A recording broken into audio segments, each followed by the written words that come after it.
Welcome to Dare a New Belief, a place to discover what is possible for your life after the loss of a loved one, and where you will find inspiration, insight, support, and love, and hopefully a bit of laughter to help you through your day. Now, here's your host, Nada Hogan.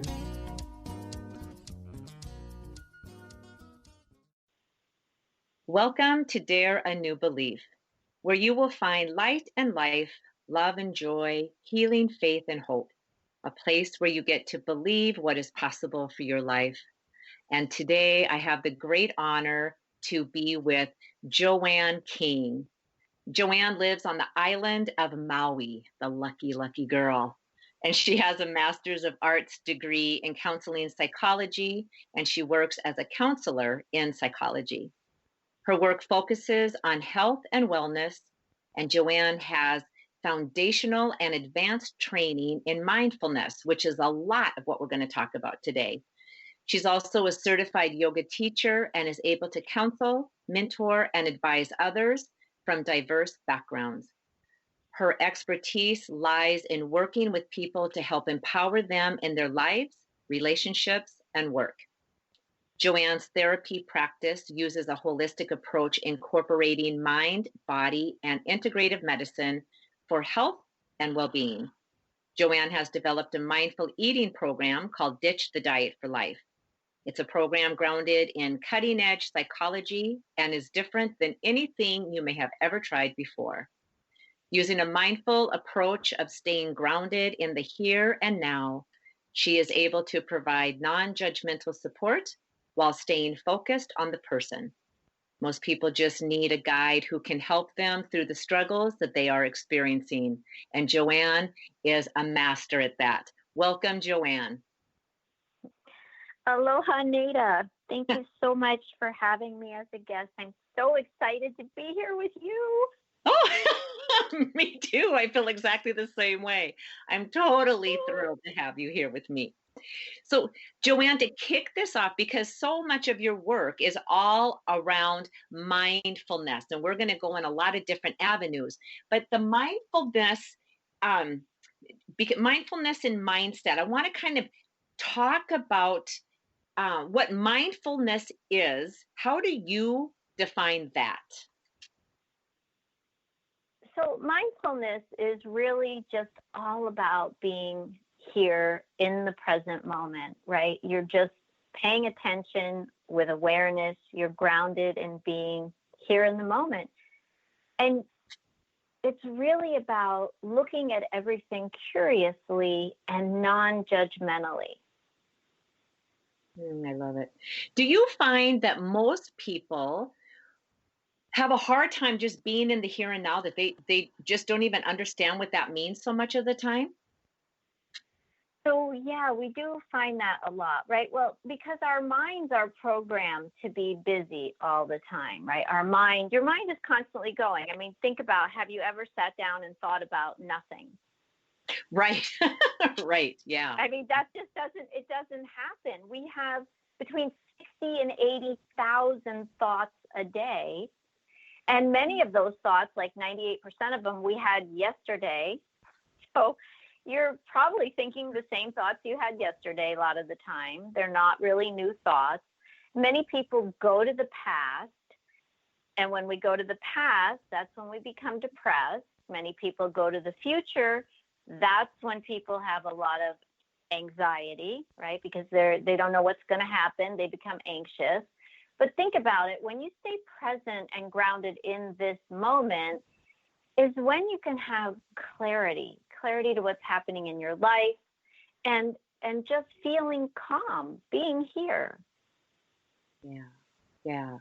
I love that. And it's funny because I was just thinking about, I know that the same statistic about having, 60 to 80,000 thoughts a day. And so I chose 70,000 thoughts in one day. And I thought, how many seconds are there in a day? So I went to our beautiful Google and asked Google, how many seconds there are in a day. There's 86,400 seconds in a day. And if we on average have 60 to 80 thoughts a day, that literally means more than every 1 second we're having a thought. And if we're Yeah. thinking back to the past, the things that what we, in air quotes, failed at, because I don't think anything is ever a failure. I think it's an assessment, and we're basing our future on that. Like, I couldn't do it in the past, so I can't do it now. Or then looking forward to the future and being anxious about it. There is no here and now. We spend all of our time in the past that we can't do anything about, and the future that we're not even living into just yet. And what a catch 22 if we're not being able to stay here in the here and now. So what do you suggest? What do you use with your clients, and what do you use with yourself, Joanne, to help you to stay present in the here and now, in this present moment? So every morning I meditate. I get up and I spend 20 minutes in silence. And it's not always easy to calm the mind, but the morning is the best time to do it, right? Because your day hasn't started, you're not thinking about a lot of things. So it's easier to clear the mind in the morning and sit down and just have some quiet time and try to release any thoughts that are coming, acknowledge them and then release them. And it's really important to be able to understand that our thoughts run like a stream. So it would be one thought continually after another. So one thought leads to the next thought, leads to the next thought, right? It's kind of like the World Wide Web, right? That's kind of like how your brain is. Right. It's wired that we connect things. We connect this thought to that, right? Like you connect your girlfriends, maybe to going to the gym, to going to dinner, to calling for advice, right? So everything is connected in our minds. And so one thought leads to the next, and you get this stream of unending thoughts. And our minds basically have a negative propensity for negative thinking. So it's always important to be alert and understand that we can change those negative thoughts into positive thinking rather than going down the rabbit hole of the negativity. Right, absolutely. And I love that you brought this up, that the mind has the propensity for negative thinking, because that's innate. So when people think, "Oh, I'm just always thinking these negative thoughts," part of that is just how the human body is designed, correct? Yeah, so we're wired for negativity, right? And that comes from our ancestors, like from eons ago, because we had to be on alert all the time, right? Looking for the tiger in the bush that's going to come out and eat us while we're picking our berries. So we Right. have this negative proclivity, and then we worry, we think, we worry. So that's why we have to take control in the mind and turn those things around and start focusing on positive aspects of your life so that you create what we call these new neural pathways in the brain, right? We have neural pathways that thoughts run on. And when we think a thought over and over, we get a deeper neural pathway. So if we can start to focus always on the positive things, like perhaps you go take your dog for a walk and you see the beautiful sunflowers. And so you just start making a neural pathway of knowing every time I take my dog on a walk, it's going to be amazing because I see these bright yellow flowers. I feel the sun on my skin. I feel the wind on my face. So when you create these positive pathways, you'll be able to stay in a happier state. Right.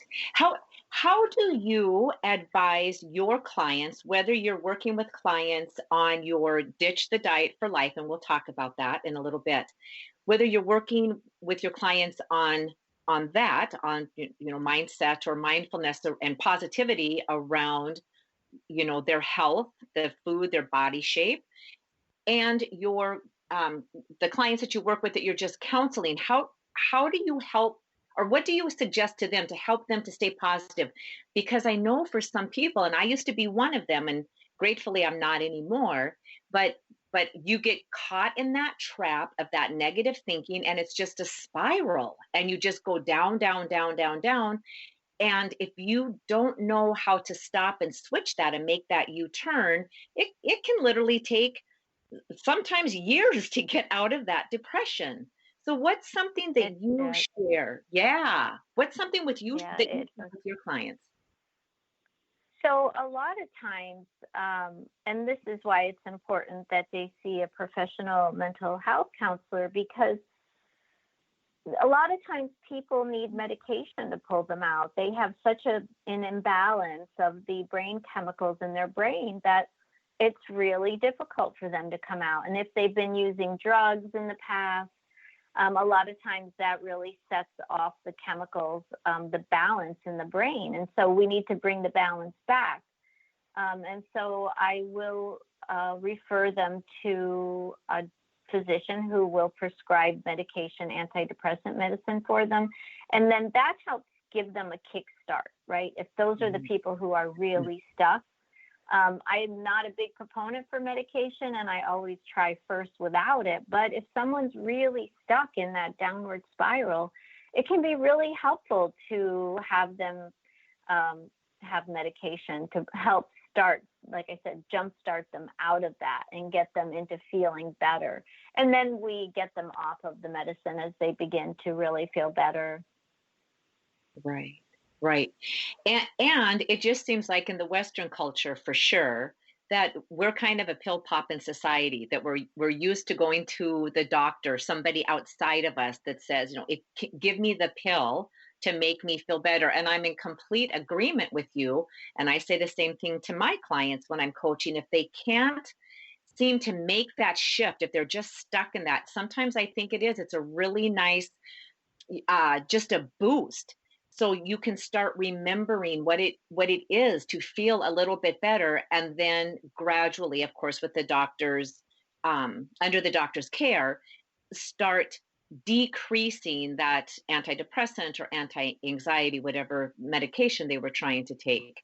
I love that theory, yeah, because I think it works, and it doesn't have to be a long-term fix. Many times I've seen that happen where it's just on some kind of a medication to help for a while to get hormones back into balance and to start seeing a bigger, brighter picture and really appreciating that sunflower and that sun on your skin. And then being able to say, okay, like I feel like I have my feet underneath me, and let's see if we can wean off of this medication with my doctor's care. And then, continue the counseling or coaching, and let me continue my life and get into a place where I feel really powerful and empowered. Yes, exactly. Exactly. And that's what we want to do for people. We want to empower people, right? Because we have the power to heal ourselves, right? Sometimes we may need that help with an antidepressant for a few months. But in the long term, a lot of times people don't need medication. They come in and we just help them change their thoughts through the mind, right? We call that mindset. We help them with their mindset. And I use something called the thought model, right?